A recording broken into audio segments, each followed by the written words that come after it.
Kita tentukan tema-tema. Cuma bagi saya kuncinya dua, epistemologi sama logika. Kalau dua ini kamu paham dan bisa jalan, kamu sudah bisa jadi filosof, meskipun belum jadi ahli filsafat. Nah, ahli filsafat itu kalau sudah paham metafisika, paham etika, estetika, biasanya sudah ahli filosof dan filsafat. Kalau kamu sudah ngerti itu semua, sudah bisa mendalil filsafat. Sengaja saya hindari di ngaji-ngaji kita untuk menyebut tokoh-tokoh dan teori-teori, biar kamu tidak dikacaukan oleh hafalan tokoh dan hafalan teori. Ini yang saya paparkan di sini itu yuk pikirannya para tokoh filosof beberapa, tak comot, kadang ngambil Ghazali, kadang ngambil Bertrand Russell, kadang ngambil Wittgenstein, kadang ngambil dari hermeneutik, tak mix jadi satu yang kira-kira relevan untuk konteks kita. Tanpa harus saya cerita yang ini pikirannya Ghazali, terus kamu nanti terjebak di kategori-kategori tokoh dan teorinya. Tapi kita jalan aja. Yang penting kita ambil hikmahnya dari banyak tokoh sesuai konteks kita. Itu aja mau saya.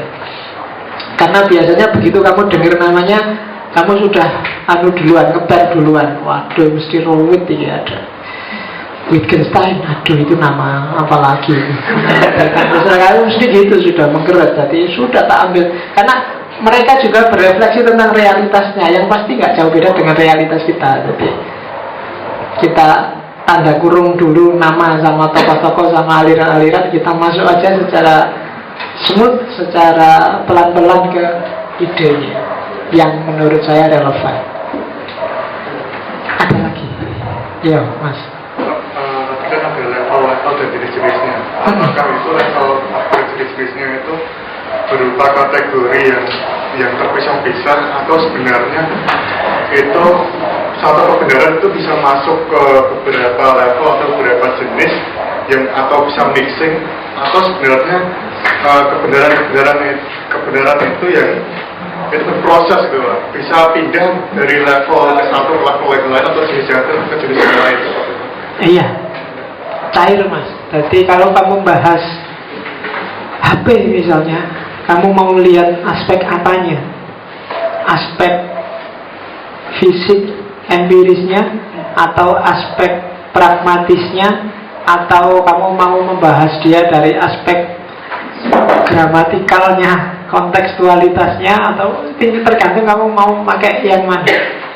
Jadi satu objek yang mau lihat, saya ingin melihat kebenarannya apa korupsi. Nah, kamu mau lihat apanya? Aspek dari sisi pragmatisnya, atau kamu mau melihat aspek etiknya, atau aspek logiknya, bagaimana korupsi itu secara logika, alur berpikir rasional, atau faktanya aja mau kamu deskripsikan, tergantung. Jadi tujuanmu membahas ini kan arahnya adalah ketika kamu membahas sesuatu, mencari kebenaran dari sesuatu, tegaskan dulu aspek kebenaran apa yang mau kamu ungkap. Mungkin bisa lebih dari satu.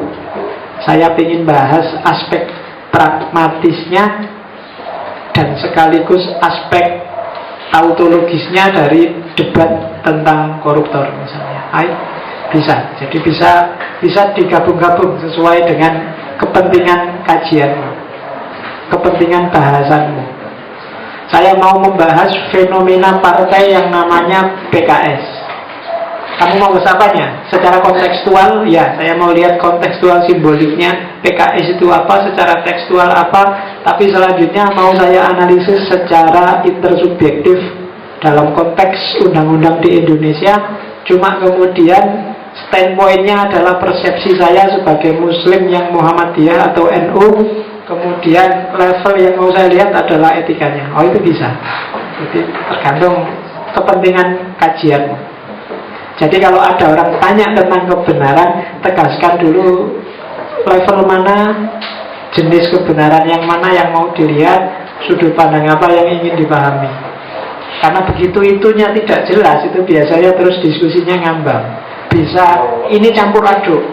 Yang satu ngomong dari aspek etik, yang satu ngomong dari aspek metafisik, yang satu pragmatis. Itu mesti coba perhatikan argumen-argumen. Kalau ada debat di TV kayak Indonesia Lawyers Club, acara debat itu kan, kamu dengerin seolah-olah setiap yang ngomong itu masuk akal, padahal bertentangan. Ya kan, kamu tahu ini beda, pandangannya kontras, tapi kok sama-sama masuk akalnya. Itu jangan-jangan beda level. Yang satu ngomongnya di level pragmatis, yang satu ngomong aspek koherensinya, yang satu ngomong aspek korespondensinya. Itu yang bikin kemudian, oh ini memang beda level. Jadi cari kesimpulannya juga susah, karena relnya juga beda-beda. Jadi seolah-olah semua benar, sehingga akhirnya terus tawuran. Kalau ada moderator hebat, dia bisa, oh sampean ngomongnya di level etik ini, padahal sejak tadi kita ngomong koherensinya dengan undang-undang. Ya mesti sampean sudah keluar frame. Terus itu kalau ada moderator bisa gitu, jago. Meskipun tidak gampang kemampuan kayak gitu. Saya juga tidak berani disuruh jadi moderatornya ILC. Lagian ya sopo harap nyuruh. Oke, ada lagi ya, Mas. Saya kira setiap agama memandang Tuhan itu benar, tetapi dia tidak empiris.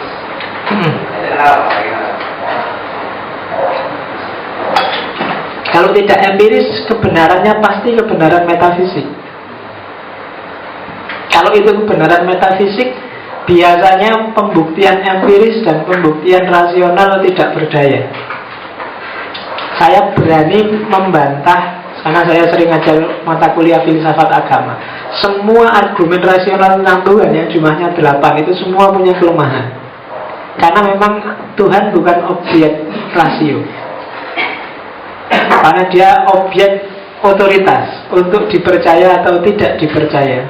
Itu jawaban paling masuk akal sejauh saya bahas Tuhan. Immanuel Kant juga menyimpulkan begitu. Katanya Immanuel Kant, sudahlah kamu capek kalau bahas Tuhan secara rasional, karena ranahnya beda. Kasih aja ruang dalam dirimu untuk Tuhan. Itu bahasanya Immanuel Kant. Tapi tidak apa-apa dibahas secara rasional, cuma hasilnya biasanya nggak maksimal. Pasti ada titik-titik lemah dan titik-titik beda. Setiap orang punya keterbatasan perspektif, apalagi untuk objek sebesar Tuhan.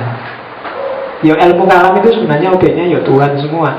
Cuma maka setiap aliran debat itu kenapa ya, karena memang ada keterbatasan. Jadi kajian-kajian tentang Tuhan masukkan aja level objeknya, karena dia level objek yang metafisik. Bagi saya cara paling mudah untuk mendekatinya adalah di luar konteks rasio ataupun empiris. Cari metode-metode yang memang klop